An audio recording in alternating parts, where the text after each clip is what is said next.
ছি ছি, এ আপনি কি করছেন? উঠুন, উঠুন বলছি, উঠুন। আগে তুমি কথা দাও। আপনি উঠুন।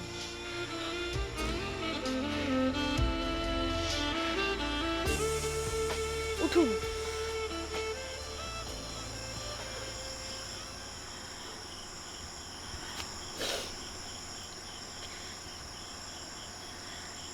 দেখুন, আপনাকে কথা দেওয়ার মতো কোনো অবস্থায় এখন আমার নেই। আপনি যেভাবে এই বাড়িতে ছিলেন ঠিক সেভাবেই থাকুন। আমার মনে আছে, খুব ছোটবেলা আপনি আমার একটু উপকার করেছিলেন। সেটার জন্য আজও আমি আপনার কাছে কৃতজ্ঞ। কিন্তু তারপরে যদি আপনি আমাকে বলেন প্রথমে বাড়িতে আমাকে আসতে হবে, তাহলে সেটা আমি পারবো না। আমার পক্ষে সম্ভব নয় বাড়িতে আসা। আমার পক্ষে সম্ভব।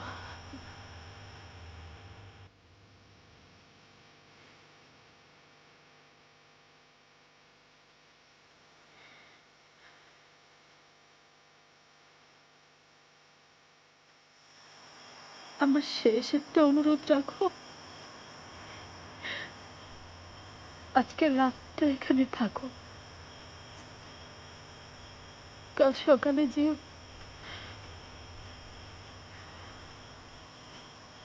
মরা বাড়ি থেকে রাত করে যেতে হয় না।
কি করে পারলে তুমি এমন করতে?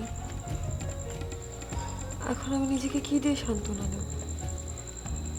শৈশব থেকে যে আগুন আমাকে জ্বালিয়ে পুড়িয়ে ছারখার করে দিচ্ছে, তুমি ঠিক আমাকে সেই আগুনেই ফেলে দিলে।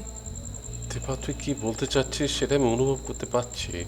যে মানুষটার কারণে আমার সারাটা জীবন ধ্বংস হয়ে গেছে, আজ তার টাকায় আমার আমার জীবনের ভবিষ্যৎ গড়ে উঠছে, আমার লেখাপড়া হচ্ছে।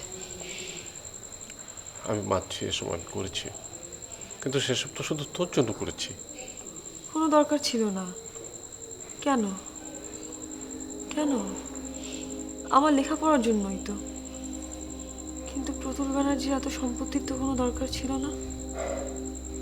তাহলে কি তাতে তোমার অন্য কোনো চাওয়া পাওয়া? দীপা,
ক্ষমা করে দাও প্রতুল।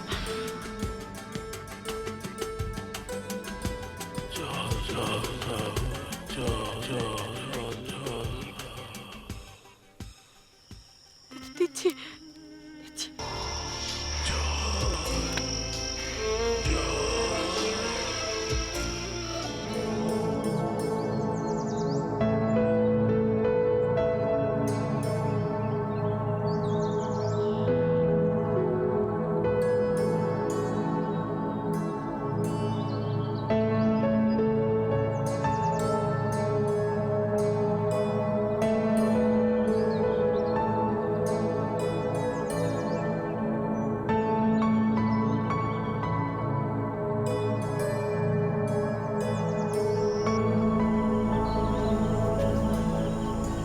কি হয়েছে তোরা না?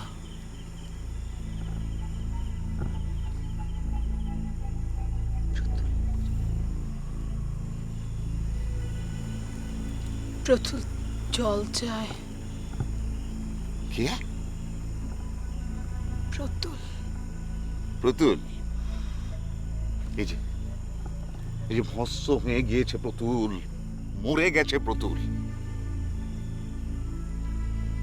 আমাকে মেরে গেছে।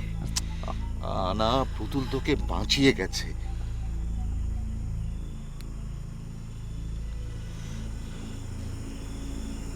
তাহলেও এখনো আমার কাছে জল চায় কেন? এগুলো হচ্ছে তোর মনের ঘোর, ভয়। চল চল বাড়ি চল। হ্যাঁ, আমরা বাঁচবো। অন্তত যতদিন যতভাবে চেষ্টা করা যায় আমরা বাঁচবো। প্রতুল দেবে না। প্রতুল আমাকে বাঁচতে দেবে না। আমি ওর সাথে যা যা অন্যায় করেছি ও আমার সাথে ঠিক তাই তাই করবে। আমাকে প্রতুল বাঁচতে দিবে না।